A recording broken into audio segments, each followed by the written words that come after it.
4절 5절입니다. 로마서 2장. 예거나 힘을 좀 내자. 로마서 2장 4절에서 5절. 자, 우리 같이 한번 읽을까요? 시작. 혹 내가 하나님의 인자하심이 너를 인도하여 회개하게 하심을 알지 못하여 그의 인자하심과 용납하심과 길이 참으심이 풍성함을 멸시하느냐.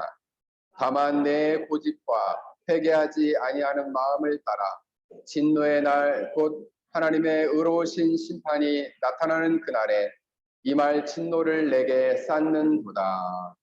아멘. 잠깐 기도하겠습니다.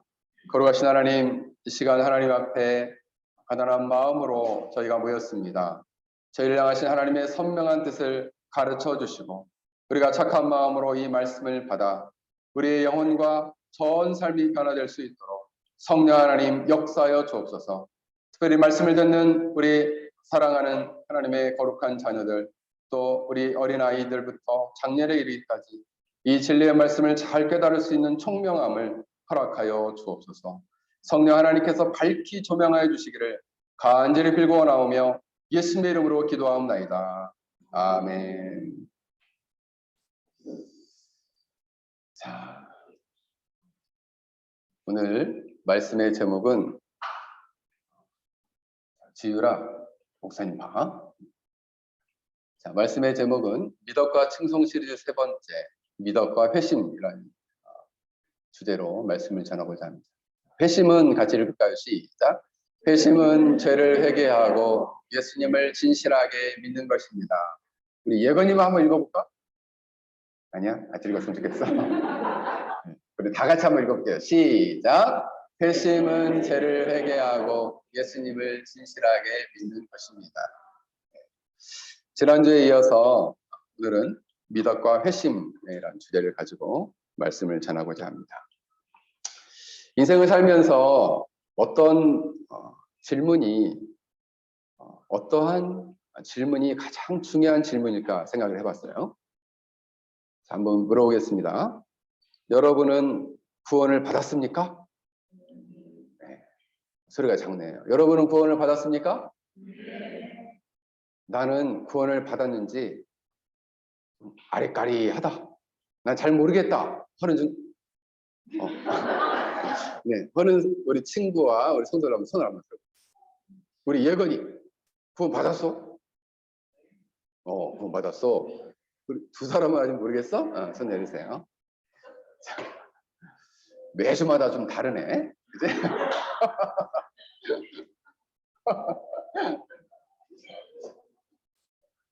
자, 우리가 교회를 오래 다녔다는 것, 그리고 복음에 대해서 오랫동안 들었다는 것, 이것 자체가 우리의 구원을 보증해 주는 것이 아닙니다.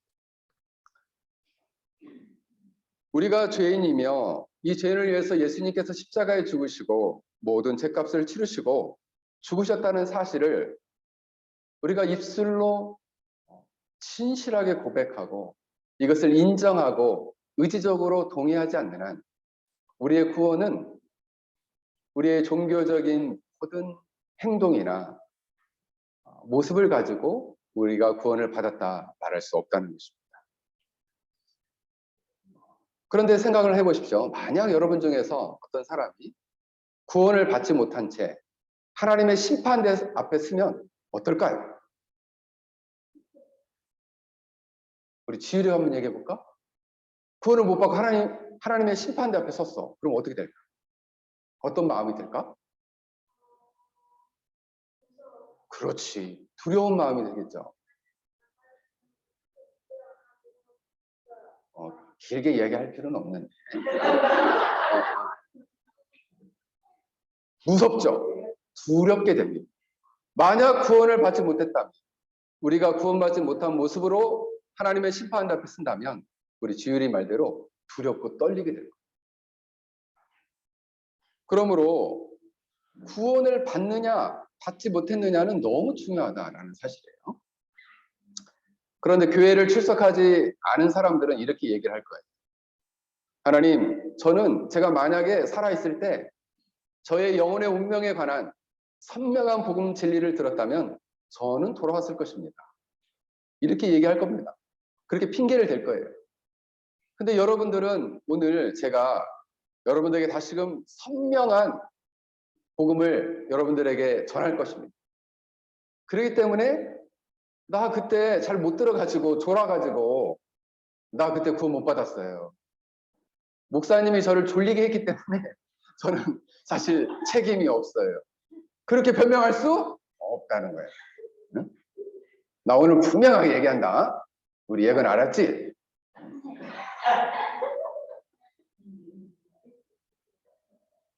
여러분들이 나 목사님이 좀 재밌게 해야 되는데 설교를 막 졸리게 해가지고 내가 복음을 제대로 못 들었습니다.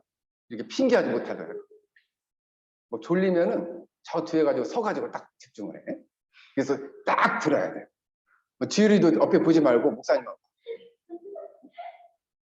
우리 현진이도 목사님 봐. 목사님이 째려보지 말고 이렇게 가운데로 이렇게 똑바로. 어? 알겠지? 그랬어?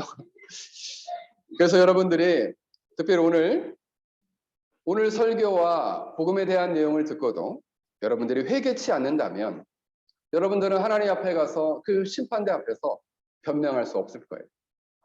그리고 핑계할 수 없을 것입니다. 오늘 이 설교를 통해서 여러분의 운명, 여러분의 영혼이 종말적으로 어떤 결과를 낼지 성령 하나님께서 여러분들 가운데 큰 은혜를 주시기를 주의 이름으로 간절히 축원합니다. 오늘 로마서 전체 구조를 보면 우리가 오늘 2장을 살피지만 사실 2장은 1장부터 3장까지 로마서는 서론이에요. 서론. 그리고 중심부는 4장에서 11장이고 결론부는 12장에서 16장입니다. 1장에서는 바울은 자기에 대해서 누구인지를 소개하고 복음에 대한 설명, 또 사도 직분에 대해서 말하고 있고 오늘 2장에서는 유대주의에 가득 찬 유대인들을 향해서 얘기를 하는 거죠. 이제는 모든 자, 제 아래에 있는 모든 인간, 유대인이나 이방인이나 한국 사람이나 일본 사람이나 말레이시아 사람이나 모두 다 하나님의 심판 아래에 있다라고 이야기하고 있어요. 오늘 로마서 2장에는 제 아래에 있는 모든 인간이 하나님의 심판 아래에 있다라고 선명하게 말합니다. 어디 아래에 있다고 얘기하나?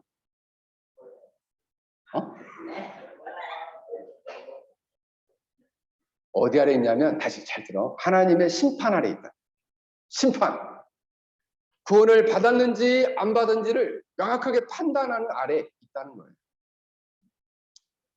그래서 로마서 1장에서 2장에 보면 두 가지의 나타남이 나는데 하나는 죄가 아닌 하나님이 원하시는 하나님의 말씀에 부합한 의에 대한 하나님의 의에 대한 나타남이 나타나고 그러니까 의에 대해서 가르쳐주고 그러니까 의의 나타남에 대해서 말하고 이 1장과 2장에서 나오는 하나님의 의에 대한 말씀은 4장의 아브라함의 의에 대해서 설명을 하고 또 예수님께서 5장부터 8장까지 어떻게 이 의를 이루셨는가를 설명해요.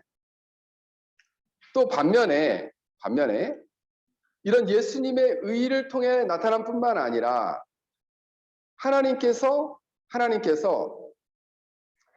이렇게 하나님의 말씀과 뜻을 거스리고 죄 가운데 살아가는 자에 대한 하나님의 진노의 나타나심도 같이 말씀하고 있다는 거예요. 그러니까 살 길과 바로 이 살 길을 택하지 않음으로 하나님의 심판과 진노를 받을 그 나타남을 함께 말씀해주고 있다. 복음을 선택할 거냐? 그래서 하나님의 의에 도달할 것이냐? 아니면 그 복음을 받아들이지 않아서 하나님의 진노와 심판에 도달할 것이냐?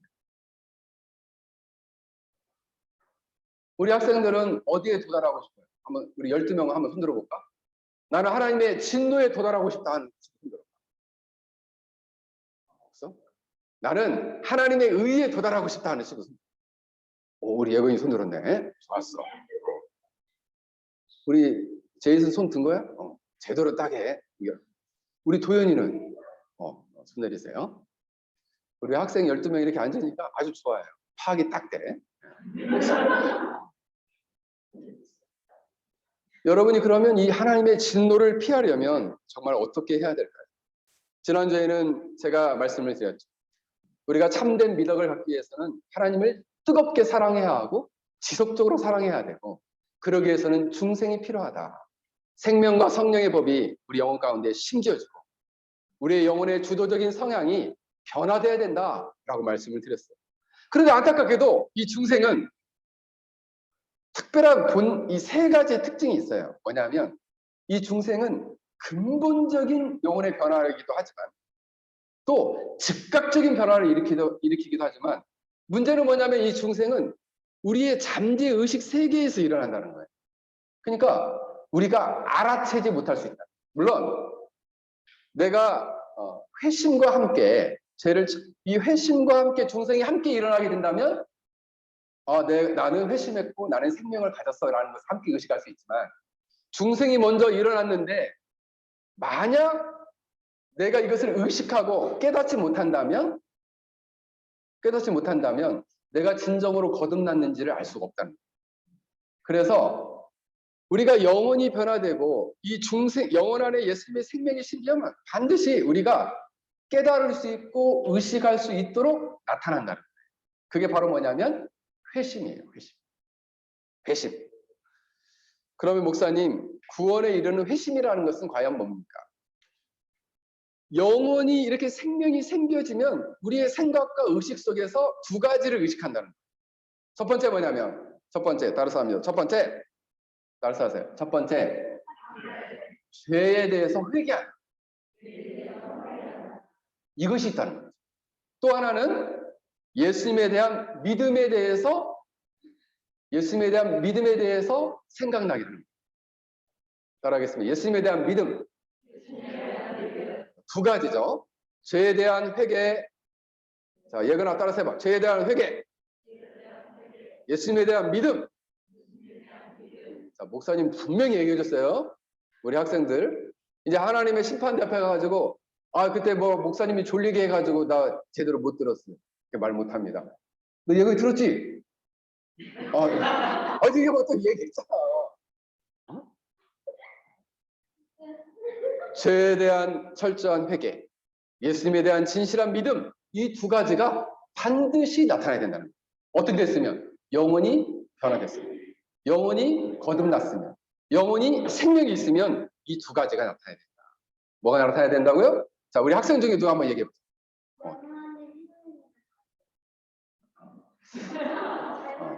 대답은 얘기를 했는데 정확하지가 않았어. 자, 누가 한번 얘기해 볼까? 우리 지원이가 한번 얘기해 볼까? 두 가지가 뭐지? 회개와 믿음. 그냥 단순하게 회개와 믿음. 근데 죄에 대한 회개, 예수님에 대한 믿음, 이게 정확하게 얘기하면 좋겠어요. 다시 한번 물어볼게. 회심의 두 가지는 뭐지, 원준아? 그렇지. 이거를 머리에 딱 새기고 가슴에 새겨. 제이슨, 두 가지가 뭐지? 그래. 이거를 다음 주 또 물어볼 거야. 딱 새기고 있어요. 우리 예건이 얘기할 수 있을까? 못하겠어? 잘 듣자. 그렇습니다. 성령께서 복음의 진리를 우리 영혼 가운데 비추면 우리 영혼 안에서 마음이 설득당해. 지성이 깨닫고 마음이 설득당해서 두 가지를 생각하게 된다는 거예요. 죄를 회개하고 예수님에 대한 믿음을 갖게 된다는 거예요. 누가? 성령님이 그 일을 하게 하시는 거예요. 누구의 의지를 가지고? 우리 인간의 마음을 설득해서 생각을 깨닫게 하고 마음을 감동시키고 의지의 동의를 얻어서 죄를 회개하고 죄를 회개해야죠 이런 의지를 갖게 하고 예수님을 믿어야죠 라는 의지를 갖게 한다. 그게 바로 뭐냐? 회심이다. 뭐라고요? 회심. 유진아 뭐라고? 도연아 뭐라고? 회심. 현승아 뭐라고? 회심. 생각이 딴 데가 있다가 그만 물어보면 대답 못해. 생각을 잘 집중해야 돼. 알았지? 그래서 회심은 인간의 의식 세계에서 일어나는 거예요. 그런데 놀랍게도 하나님께서는 성령님이 역사할 때는 하나님 저 회개하기 싫어요. 의지적으로 거부했어요. 그러면 성령 하나님이 그 의지를 꺾어서 이놈 회개해야지 이렇게 안 하신다. 그러면 어떻게 하겠다는 거예요? 하나님 저 회개할게요. 이렇게 의지를 가지면 회개할 수 있는 놀라운 은혜를 주신다. 그러니까 성령님이 역사할 때는 우리의 마음을 이렇게 거꾸로 틀어가지고 억지로 막 구겨넣듯이 안 한다는 거예요. 여러분들이 예수님 믿을 때에도 예수님 하나님 저 예수님 믿을게요. 그래 너 믿고 싶어? 해서 믿음을 주는 거지. 저 절대 안 믿을 거예요.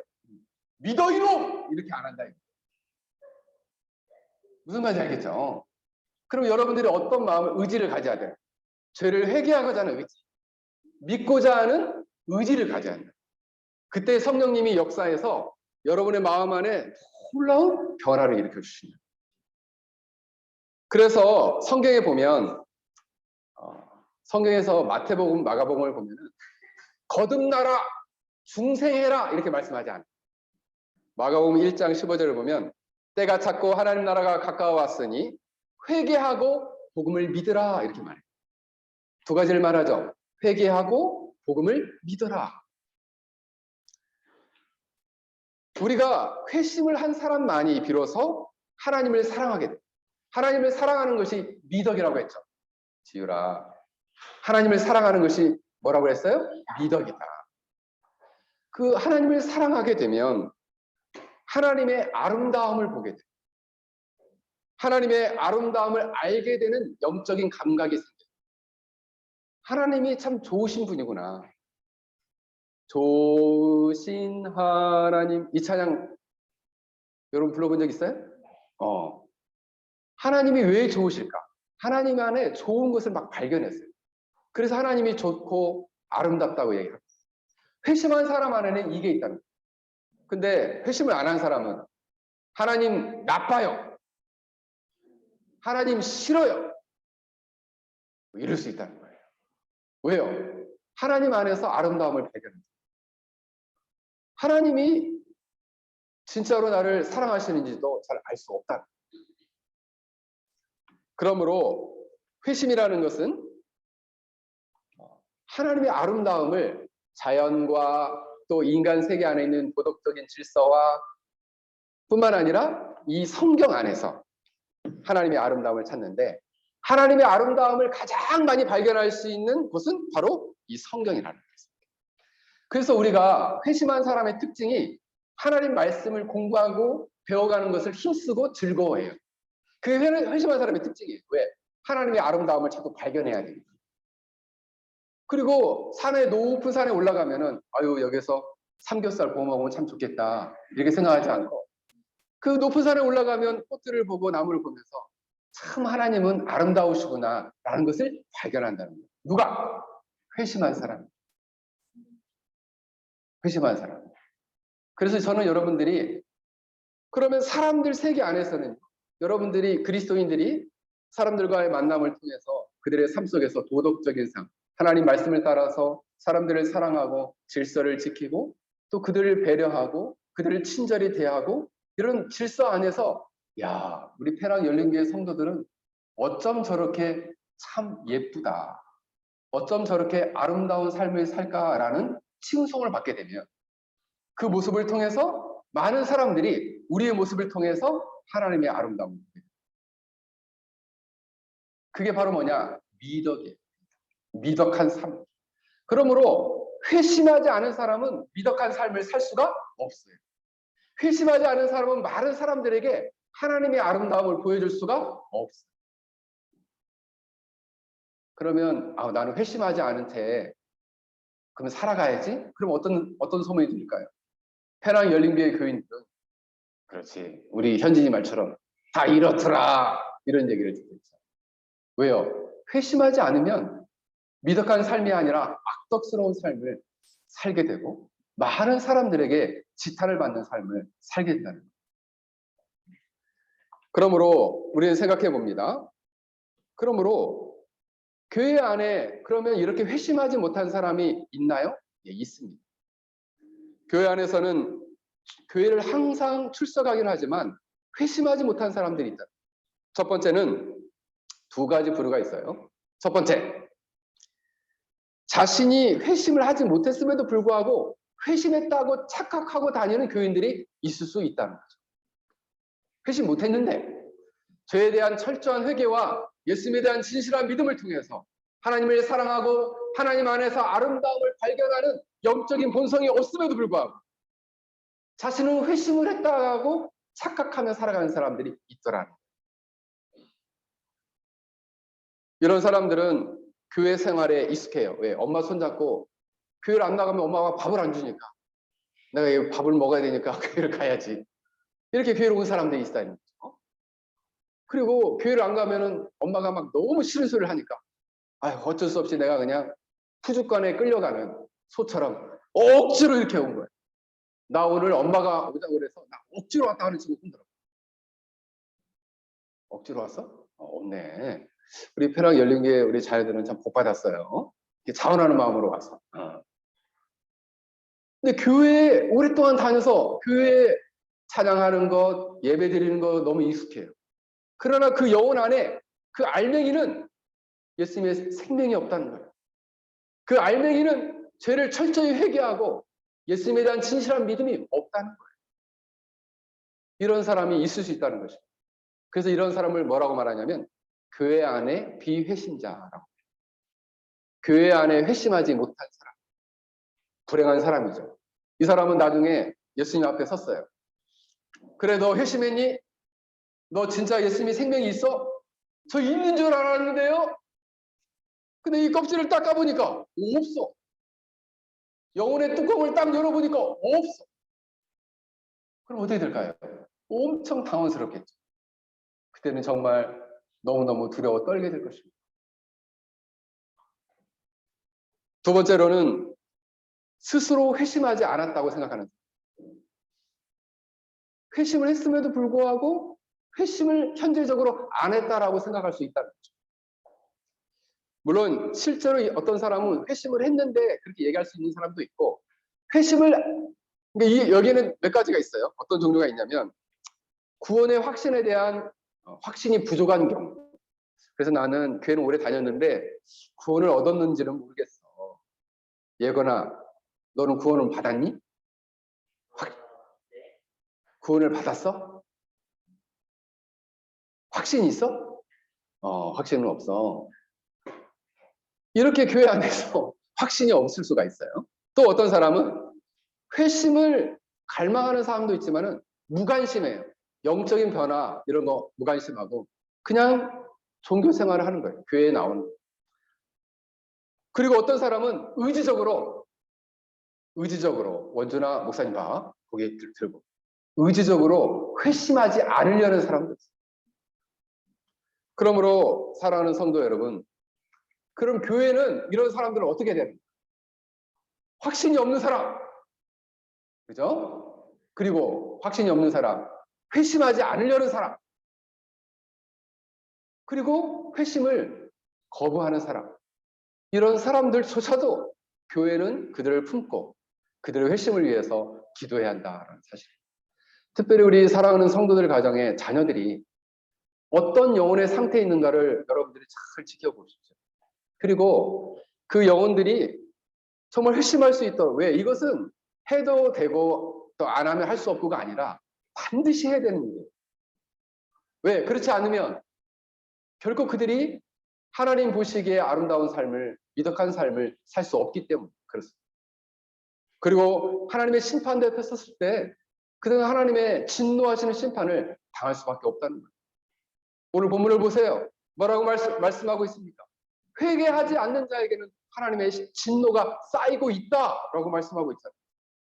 하나님의 진노가 차곡차곡 쌓이고 있어요. 사랑하는 성도 여러분, 여러분들은 회심을 통해서 여러분의 거듭남을 확신하고 확인해야 합니다. 만약 여러분들이 거듭나지 못하고 아직도 이러한 확신이 없다면 오늘 설교를 들으면서 죄를 철저히 회개하고 예수님에 대한 진실한 믿음을 달라고 간구하며 갈망해야 합니다.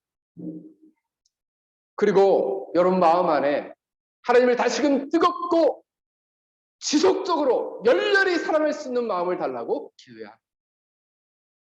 그렇게 될 때에 여러분들이 참으로 하나님을 사랑하고 그 사랑으로 영혼들을 섬기고 사랑하는 미덕스러운 삶을 살 수 있다라는 사실입니다. 그렇다면 목사님, 이렇게 회심하지 못한 사람들은 실제로 그 마음 안에는 어떤 상태로 놓여 있나요? 이렇게 하나님께서 죄인들에 대해서 회심을 촉구하시는데 회심하지 못한 사람 안에는 어떤 본성이 있나요?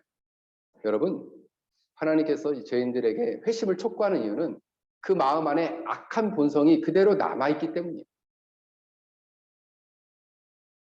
그래서 그 악한 본성은 하나님을 사랑하지도 또 하나님의 뜻에 순종하지도 않는다는 거죠. 그래서 성경에서는 에베소서 2장 3절에 보면 그들은 육체의 욕심을 따라 지내며 육체와 마음에 원하는 것을 하여 다른 이들과 같이 본질상 진노의 자녀다라고 말씀하고 있습니다. 하나님의 진노를 당할 자녀다라고 말하고 있습니다. 육체의 욕심을 따라 행한다. 로마서 8장 7절을 보면 육신의 생각은 하나님의 원수가 되나니 이는 하나님의 법에 굴복치 아니할 뿐 아니라 할 수도 없느니라. 이 얘기는 무슨 얘기예요? 악한 본성의 상태를 그대로 가지고 있으면 하나님과 원수가 된다. 하나님과 원수가 되면은 하나님 법에 순종할 수도 없고 순종을 굴복할 뿐만 아니라 할 수도 없다는 거죠. 아무런 능력이 없다는 거죠. 그래서 여러분, 이런 상태를 죄의 절대적 지배 상태라고 말합니다. 어려운 말로. 죄의 무슨 상태? 자, 예거나 따라서 해보자. 죄의 절대적 지배. 따라서 해봐. 절대적 지배. 그렇지. 죄의 절대적 지배 아래 있다는. 하나님 법을 알지만 순종할 수 없고 잘 깨닫기도 어려워요. 그래서 회심하지 못한 사람의 본성을 몇 가지로 나눠볼 수 있는데 첫 번째로 뭐냐면 회심하지 못한 사람은 가치관에 있어서 자기 중심적이다라는 거예요. 잘 생각해 보십시오. 내 자신이 내 생각과 삶이 내 생각이 하나님 중심적인지 자기 중심적인지 한번 생각해 보세요. 나는 아직까지 하나님 중심적이기보다는 나 중심적인 것 같다 하는 친구 손 들어봐. 우리 학생들 중에서 12명 중에 손 한번 들어보세요. 나는 하나님 중심적이다 하는 친구. 그래, 우리 지원이, 우리 하은이. 나머지는 뭐야? 중간이야? 중간. 하나님 중심적인 것 같기도 하고 자기 중심적인 것 같기도 하고. 나 중간이다 하는 친구. 한 사람이야? 세 사람, 네 사람, 다섯 사람. 원준이 손 든 거야? 우리 제이스는 뭐야? 셋 중에. 모르겠어? 모르겠어. 여러분, 겉모습은 회심하지 못한 사람은 겉모습으로는 그리스도인들처럼 의무를 행하고 생활하지만 어떠한 가치를 판단할 때는 하나님 중심적으로 말씀에 비추어 판단하지 않고 자기 마음대로 판단하는. 예를 들면 우리 얼마 전에 우리 집사님들 선거 공부할 때 술 마시는 문제가 나왔어요. 술 취하는 거. 그래서 우리 학생들도 요즘 고등학생들도 술 많이 먹는다고 하는데 술을 취하지 말라. 이는 방탕한 것이 너희는 성령의 충만함을 받으라. 에베소 5장 18절에 말씀했어요. 그때 생각하는 거죠. 그래, 우리가 이 판단을 한번 해보자. 술 취하지 말라. 성경은 술 취하지 말라고 했으니까 내가 판단할 때는 술 취하는 기준은 나는 소주를 한 2병은 먹어야 술 취하는데 한 병까지는 그럼 괜찮다는 얘기다. 이렇게 생각을 하는 거죠. 그럼 맥주는 2병까지는 그럼 난 괜찮겠네. 생맥주는 500cc까지는 괜찮겠다. 내가 판단할 때 기준은, 그지? 내가 기준은 술 취하지 말라 해서 내가 생각할 때에는 그래, 그 정도까지는 그럼 술 취하지 않는 기준이니까 이 정도면 되겠지. 라고 판단한다. 근데 성경에서 술 취하지 말라는 것은 뭐예요? 알코올이 0.00001%만 들어도 먹지 말라. 왜? 성령의 충만함을 받아. 대신에 성령의 충만함을 받아. 바로 이 말이에요. 거기에는 술을 먹지 말라에 초점이 있는 거예요. 성령의 충만함에 초점이 있는 거예요. 성령의 충만함에 초점이 일어나는 거예요. 성령의 충만한 사람은 알코올이 0.0001%만 들어도 먹을까요? 먹지 않을까요? 먹지 않았죠. 그러면 술 먹으면 지옥 갈까요? 그렇죠. 성경에는 지난주 배웠잖아요. 술 취하는 자는 하나님의 나라의 유업을 받지 못한다라고 갈라디아서 5장 21절에 말씀하고 있습니다. 그러니까 기준을 어떻게 해요? 명확하게. 자기 기준이 아니라 회심한 사람은 어디의 기준에? 하나님의 기준에 맞춘다. 하나님의 말씀의 기준에 맞춘다. 회심하지 못한 사람은 본성대로 그래 맥주 한 잔은 괜찮겠지. 칵테일 한 잔은 괜찮겠지. 그렇게 생각한다는 거예요. 그러면 안 된다. 우리 친구들이 학교에서 만났을 때 엄마 몰래 만나가지고 야, 한 잔 마셔. 한 잔은 괜찮을 거야. 그거 세상에 유혹하는 거예요. 그래서 여러분들은 거듭난 사람, 회심한 사람은 자기 중심적으로 판단하지 않고 하나님 중심적으로 판단하고 생각하고 가치관을 갖는다. 두 번째, 회심하지 못한 사람은 신령한 것을 좋아하지 않는다. 어떤 걸 좋아하지 않느냐? 하나님과 관계에서 맺는 거룩한 기쁨, 예배를 드림으로 말미암아 누리는 풍성한 은혜, 그리고 하나님께 찬양을 드림으로 말미암아 누리는 큰 즐거움, 이런 것들은 별로 관심이 없어요. 그런 건 별로 안 좋아해요. 말씀을 깨달음으로, 진리를 깨달음으로 말미암아 경험하게 되는 놀라운 기쁨, 이런 거 별로 관심이 없다. 신령한 것에 관심이 없어요. 왜요? 그들의 영혼의 주도적인 성향은 유격적이고 주도적인 성향은 감각적이고 물질적이기 때문입니다. 요한일서 2장 16절의 말씀처럼 이 세상에 있는 모든 것은 육신의 정욕과 안목의 정욕과 이생의 자랑이니 다 아버지께로 쫓아온 것이 아니요 세상으로 쫓아온 것이다. 회심하지 못한 사람 안에는 세상으로 쫓아온 것만 좋아해요. 육신의 정욕, 안목의 정욕, 이생에 추구하는 많은 사람들이 좋아하는 것을 쫓아 살아간단 말이에요. 왜요? 신령한 것을 싫어하지. 그래서 이 교회에 오는 것 자체를 싫어해요. 그래도 여러분들은 이렇게 오늘도 이 주일날 이 예배당에 온 것만으로도 정말 엄청난 은혜예요. 엄청난 은혜. 세상 사람들이, 우리 교회는 사실 교회 문턱이 거의 없거든요. 세상 사람들이 교회 문턱이 굉장히 낮음에도 불구하고 그 문턱을 한번 넘기가 정말 어려워요. 마치 만리장성이 쌓여있는 것처럼 넘기 어려워요. 왜요? 신령한 것을 좋아하지 않기 때문에. 세 번째로는 그 마음 안에 하나님의 마음, 거룩한 정서가 없다라는 사실이에요. 그래서 여러분, 진리를 깨닫고 진지하게 회개하고 흘리는 눈물이 없다는 거예요. 회개하고 흘리는 눈물이 없다. 자, 우리 학생들 중에서 한번 손 한번 들어보자. 나는 한 달 안에 하나님께 기도하면서 눈물을 흘려본 적이 있다는 친구 손 들어. 우리 학생들 중에서. 세 사람. 손 내려. 목사님, 한 달은 너무 짧은데요. 그러면 석 달 안에 내가 하나님 앞에서 막 눈물을 흘리면서 막 회개 기도를 한번 해본 적이 있다. 하루 손 들어. 석 달 안에. 세 달. 미안. 세 달 안에. 세 달 안에. 첫 번째 달, 두 번째 달, 세 번째 달. 석 달 안에 있다. 아까 첫 번째 손 들어서 손 들어야지. 손 내려. 나 6개월 안에 나 회개하면서 눈물을 흘려본 적이 있다. 기도하면서. 6개월도 없어?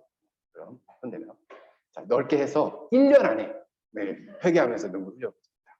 세 사람밖에 또 없어? 유진이 1년 안에. 잠깐 손 내려봐. 나 3년 안에 회개하면서 눈물 흘려본 적 있다. 네 사람. 그래, 좀 넓게 가야겠다. 5년 안에 회개하면서 흘려본 적 있다. 알았어. 손 들어보세요. 원준이 손 들었어. 현승이 손 들었어. 5년 안에 있는 것 같아? 하윤이는 아직 손 안 들었어? 이 손 든 거야? 손 5년 안에 있어. 10년 안에 내가 회개하면서 눈물 흘려본 적이 있다. 10년 안에. 10년 안에. 도현이 손 들었어. 우리 서영이 없어? 10년 안에도 없어? 그럼 손 내려요. 나 일생토록 나 이제껏 살아오면서 한 번이라도 회개하면서 눈물 흘려본 적 있다. 한 번이라도. 한 번도 없어? 우리 예건이 손 들었어. 서영이 손 들었어. 손 내렸어. 우리 제이슨 한 번도 없어? 1년 안에 있었던 것 같아. 할렐루야. 근데 회심하지 못한 사람은 그게 없다는 거야. 자기의 죄에 대해서 슬퍼하고, 그리고 하나님을 거스르는 삶에 대해서 미워하고, 하나님의 뜻에 순종하지 못했던 것을 정말 돌이키고 아쉬워하고, 이런 게 없다는 거예요. 이런 게 없다는 거예요. 여러분들이 한 주에 한 번씩이라도 매일 회개하며 눈물을 흘릴 수 있으면 최고고, 한 주에 한 번씩이라도 회개하고 눈물을 흘리는 여러분의 기도 생활이 있다면 여러분들은 하나님의 풍성한 은혜 속에 살고 있는 것입니다. 이 비회심자는, 그런데 여러분, 회심하지 못한 사람은 오늘처럼, 자 여기 보세요. 예건아 목사님 봐봐. 하나님의 말씀의 칼로 마음을 확 찔렀을 때 보통 회심한 사람은 눈물이 와락하게 쏟아지면서 아이고 하나님 저 잘못했어요 라고 회개하고 눈물을 흘렸는데, 말씀으로 확 찔렀는데 통 하고 튕겨나가. 왜요? 돌처럼 단단해. 철같은 돌마음이야. 철같은 돌마음이어서 마음이 움직이지 않아. 왜요? 회심하지 않았기. 그래서 회심하지 않은 사람은 마음이 단단해져. 그래서 네 번째로 이 회심하지 못한 사람은 의지적으로 하나님의 뜻에 순종하지 않는다. 그래서 싫어요! 입에 붙었어요. 하나님 말씀에 이러이러하단다. 너가 순종해라. 그러면 저 싫어요. 저 그대로 하기 싫어요. 의지적으로 거부한다. 왜요? 그 영혼 안에 생명이 없고, 그 영혼 안에 하나님을 향한 사랑이 없고, 그 영혼 안에 하나님을 향한 따뜻한 마음이 없기 때문에 거절하는 거예요. 왜? 의지적으로 저 싫어요! 하고 거절하는 거예요. 그랬을 때, 그래서 오늘 성경에 보면 이렇게 말하고 있어요. 회개하지 않는 근본적인 이유가 뭐냐? 오늘 성경 본문에 보면 두 가지를 말해요. 하나는 고집, 또 하나는 회개치 아니하는 마음. 이 고집은 뭐냐? 원문에 보니까 스클레오 테타라는 단어가 쓰였는데 스클레오 테스라는 단어가 썼어요. 이 단어는 어떤 의미냐면 굳어있다, 굳은 이런 단어예요. 굳은. 이 한글에서 우리 국어에서 고집이라는 단어는 어떤 단어냐면 이 고집이라는 단어는 어떤 단어냐면은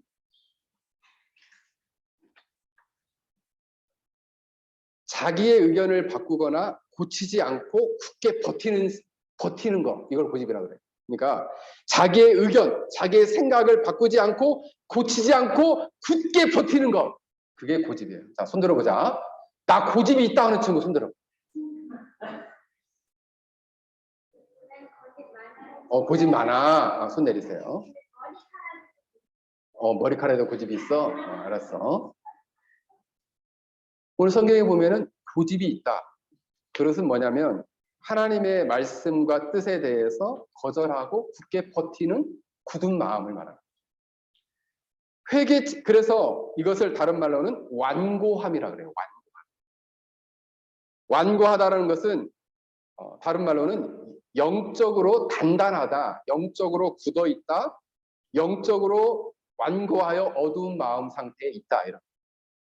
또 하나는 뭐냐면 회개치 아니하는 마음. 이 단어는 메타노에튼이라는 단어가 쓰였는데 아라는 게 부정어예요. 그리고 메타노에튼은 회개하다는 말이에요. 회개하지 않는다 이런 말이죠. 결국 이 말은 뭐냐면 잘 들으세요.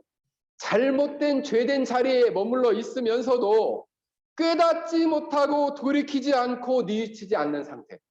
다시 말씀드립니다. 잘못된 죄된 상태에 있으면서도 불구하고 깨닫지 못하고 돌이키지 않고 뉘우치지 않는 상태. 그 상태가 회개치 아니하는 마음의 상태. 그래서 목사님도 학교에서 학생들을 가르칠 때 제일 안타까운 학생이 어떤 학생이냐. 시험을 보고 레포트를 냈는데 베껴서 거짓말로 냈어요. 그러니까 쉽게 말하면 컨닝을 한 거예요. 그래서 그걸 지적해 줬거든요. 근데 그것을 깊이 회개치 않는 학생이 있었어요. 그래서 목사님이 다시 보고서를 다시 쓰라고 하고 소논문을 다시 쓰라고 하고 나중에 보니까 노트를 그대로 베꼈었어. 그래서 내가 그걸 발견했거든요. 그리고 다시 쓰라고 그랬어요. 다시 써왔는데 그리고 목사님이 징계를 했습니다. 1년 학교 정학. 그래서 제가 나중에 그 와이프한테 물어봤어요. 남편이 깊이 회개하고 돌이켰냐, 통회했냐 물어봤더니 그렇게 안 했대. 그래서 무기정학. 아직까지 학교를 복학 못하고 있어요. 왜요? 제일 나쁜 것이 뭐냐? 잘못을 했음에도 불구하고 돌이키지 않는 마음, 회개하지 않는 마음, 뉘우치지 않는 마음이 가장 나쁜 마음. 누가 볼 때? 하나님 보실 때. 이런 사람 마음의 그 뒤에는 하나님의 진노가 차곡차곡 쌓여 있습니다. 내 고집과 회개치 않는 마음을 따라 하나님의 진노가 쌓이고 있다는 거예요. 사랑하는 성도 여러분, 우리는 그러면 어떻게 해야 되겠습니까? 어떤 사람은 이런 고집 때문에 나 회개치 않을 거야. 징계하려면 징계해보라 그래. 하나님 살아계시면요. 나 한번 때려보세요. 내가 한번 맞아줄게요. 이런다는 거죠. 그게 뭐예요? 완고함이고 완악함. 여보 절대 그러면 안 돼. 하나님 살아계셔. 큰일 나. 아, 필요 없어. 나 그냥 이대로 맞을 거야. 이런다는 거죠. 때리려면 때리라고 해.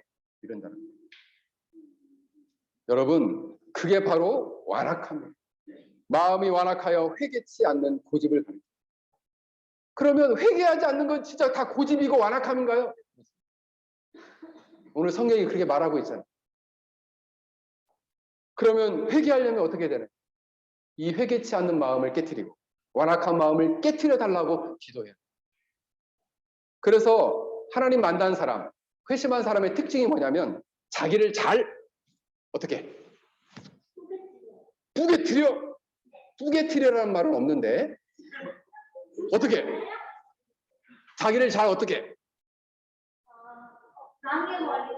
망해버리게 해? 자, 재짓기 하는 게 아닌데 어떻게 하는 걸까 이거? 자, 한국말이 안 돼? 자, 그렇지. 꺾는 거예요. 자기를 잘 꺾는 사람. 나 고집 없어요 하나님. 저 생각 꺾을게요. 하나님이 싫어하시면 이거 안 할게요. 하나님이 이거 고통스러워하시면 저 이거 안 할게요 하고 자기의 생각과 감정과 의지를 하나님 앞에 딱 꺾는 거예요. 그게 뭐냐? 회개하는 거예요. 그런 목사님, 우리가 미덕한 삶을 살기 위해서는 어떻게 할까요? 회심은 어떻게 이르게 되는가요? 두 가지. 첫 번째, 우리가 회심하기 위해서는 죄에 대해서 철저히 회개하는 것입니다. 그래서 지성적으로는 내 죄가 무엇인지를 깨닫고 감정적으로는 그 죄를 슬퍼하고 의지적으로는 그 죄로부터 돌이켜서 바로 예수 그리스도 앞으로 가야 하는 거예요. 왜냐하면 놀랍게도 중생은 삶의 실제적인 변화를 가져오진 않아요. 근데 회심은 삶의 실제적인 변화를 가져요. 그럼 목사님 회개할 때 어떤 거를 회개하면 좋나요? 첫 번째, 회개할 때는 자신이 한 사람 한 사람의 개인적이고 개별적이고 스스로 범죄한 특정한 죄를 회개하는 거예요. 어떤 사람 이런 경우가 있어요. 하나님 저 죄를 회개하는데요. 저의 모든 죄를 용서해 주세요. 이거는 자신의 개별적이고 개인적인 특별한 죄를 회개하지 않는 거예요. 여러분이 실제로 지었던 죄를 진실하게 회개해야 돼요. 두 번째는 뭐냐면 오랫동안 하나님을 거스리고 죄 가운데 살아오면서 범죄한 삶을 회개해야 돼요. 그리고 세 번째로는 하나님 앞에 그냥 형식적인 신앙생활을 하며 진실하게 회개하지 못했던 죄를 회개해야 돼요. 진실한 회개를 하지 않은 것도 죄예요. 그것을 회개해야 됩니다. 하나님의 은혜를 하찮게 여긴 것, 태만하고 게으르고 부주의했던 것도 회개해야 됩니다. 인생을 살면서 자기 중심적으로 판단하고 생각하고 행동했던 죄를 회개해야 됩니다. 그리고 예수님께서 피로 값주고 사신 형제를 미워하고 뒤에 있는 많은 사람들에게 상처를 주었던 것도 회개해야 됩니다. 미약한 삶을 통해서 많은 사람들에게 하나님의 영광을 돌려야 됨에도 불구하고 여러분의 악독스러운 삶을 통해서 하나님의 영광에 현저히 형광을 가리우고 하나님 마음에 고통과 슬픔을 주었던 죄를 회개해야 합니다. 이러한 죄들을 철저히 회개해야 된다. 그러면 목사님, 회개하는 동기는 어떤 동기가 되면 좋나요? 회개에는 두 가지 회개가 있습니다. 첫 번째는 따라서 보세요. 율법적 회개. 또 하나는 복음적 회개. 율법적 회개는 무엇이냐면은 아유 하나님 이 죄 때문에 하나님 진노하고 형벌할 거죠? 저 너무 무서워요. 그래서 제가 좀 잘못한 것 같긴 해요. 저 후회스러워요. 그게 바로 율법적 회개. 그래서 하나님의 진노와 심판 때문에 일시적인 후회와 가책을 갖는 것이 율법적 회개. 이것은 영혼의 변화가 없고 삶의 변화가 없고 영혼의 자유함과 없고 영혼의 기쁨도 없어요. 왜요? 진정한 회개가 아니기 때문에. 그러면 이런 회개는 구원 못 받나요? 네, 구원 못 받아요. 그러면 진실한 회개는 어떤 회개인가요? 복음적 회개. 이 복음적 회개는 무엇이냐 하면 예수님을 통해 나타난 하나님의 사랑 때문에 죄를 미워하고 돌이키는 거예요. 예수님은 나 때문에 저 십자가에 못 박혀서 물과 피를 흘려주시고 나를 향한 하나님의 큰 사랑을 보여주셨는데 나는 예수님을 배반하고 이와 같은 죄를 졌습니다. 나는 하나님의 사랑을 배반하고 이처럼 하나님을 거역하고 불순종하였습니다. 하나님 저의 죄를 용서해 주세요. 라고 회개하는 거예요. 예수님에 대한 사랑, 하나님에 대한 사랑 때문에 회개하는 것. 이것이 복음적인 회개입니다. 그러므로 사랑하는 우리 penang열린교회 성도 여러분, 여러분들이 죄를 철저히 회개하고 예수님의 사랑 때문에 죄를 슬퍼하고 돌이켜서 다시금 하나님과의 평화를 누리고 하나님과의 화목을 누리는 복된 삶이 되기를 주의 이름으로 간절히 축원합니다. 마지막으로 이 회심은 예수님을 진실로 믿어야 합니다. 그냥 예수님을 대충 믿는 게 아니라 진짜로 믿어야 돼요. 예수님을 믿는다는 것은 과연 무엇일까요? 예수님을 믿는다는 것은 자기 죄를 위해서 죽으신 예수님의 대리적이요, 나를 대신하여 대표하여 나를 대신해서 죄에 대한 대가를 치르시고 죽으신, 그러므로 나의 죄를 씻어주신 것을 믿는 거예요. 그래서 이것을 다른 말로는 따라서 보세요. 예수님의 속죄, 예수님의 속죄를 믿는 거예요. 따라서 해보겠습니다. 자, 큰 소리로 따라서 해보세요. 예수님께서 우리의 죄를 위해 죽으시고 부활하셨다. 이 사실을 믿는 사람들의 죄를 용서해 주시고 영생을 주신다. 나는 이 사실을 의지적으로 믿습니다. 하나님의 은혜임을 인정하고 믿습니다. 이게 믿음이에요. 이게 믿음이에요. 그래서 우리가 하이델베르 누리문답에서 배웠던 것처럼 이러한 그리스도의 속죄의 은혜는 하나님의 은혜로 예수 그리스도의 공로로 주어졌고 죄사함과 영원한 의와 구원이 나에게도 주어졌다는 것을 확실하게 견고하게 신뢰하는 것이 믿음이다라고 말씀드렸잖아요. 그러면 목사님 마지막으로 저는 하나님이 실제로 살아계신 것이 의심이 되는데 어떻게 하면 좋을까요? 하나님이 살아계신지 잘 모르겠어요 라고 의심이 들 때가 있다는 사실이에요.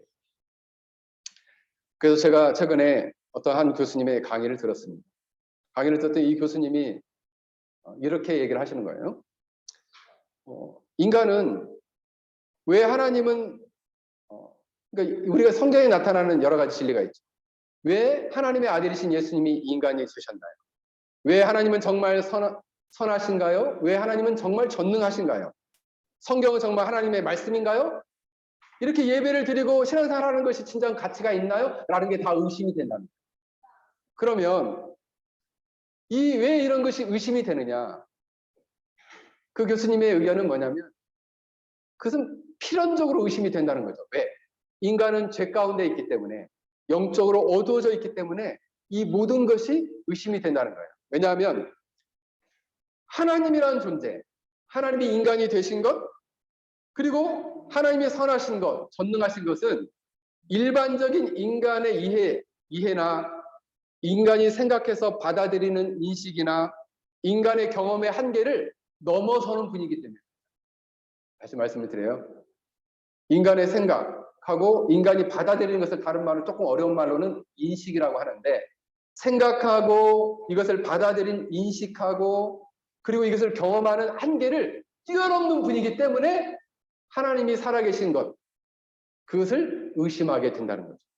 그 의심은 너무나 자연스러운 것이고 당연한 것이다 라는 거예요. 왜? 제 가운데 있는 인간이기 때문에 그래서 생각한다는 거죠. 하나님이 정말 살아계시는 해요? 진짜예요? 진짜 그거 사실이에요? 라고 의심이 드는 거예요. 그런데 이 의심도 나쁘지 않다는 거예요. 어떤 점에서? 이 의심의 상태도 나쁘지 않다는 거예요. 마치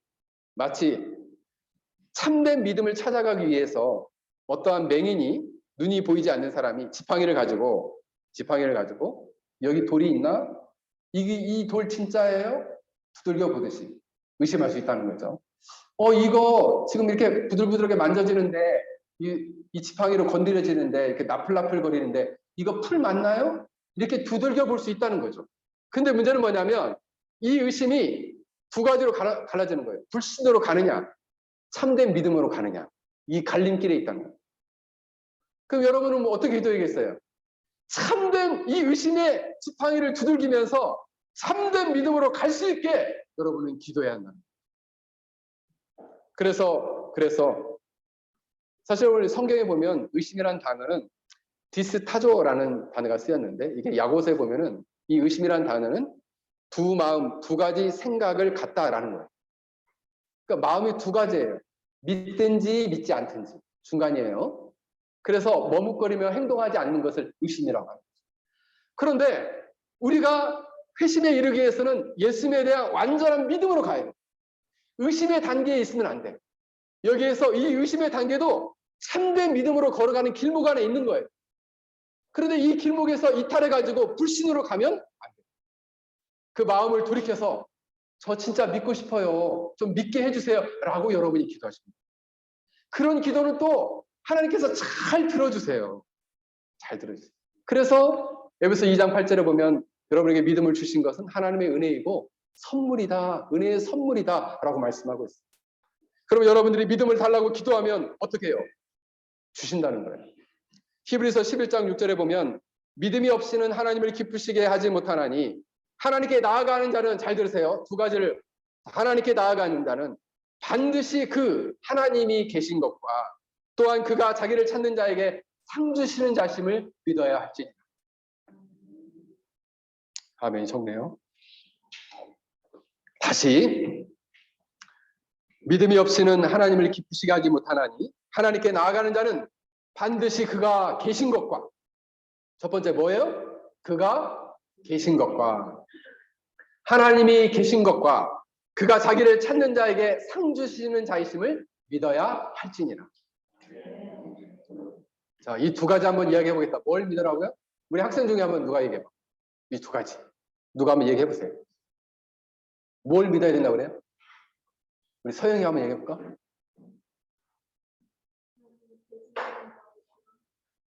계신 것과 또 그를 찾는 자에게 상 주시는 자이심을 믿어라. 이 두 가지를 확신하고 믿어라는 거예요.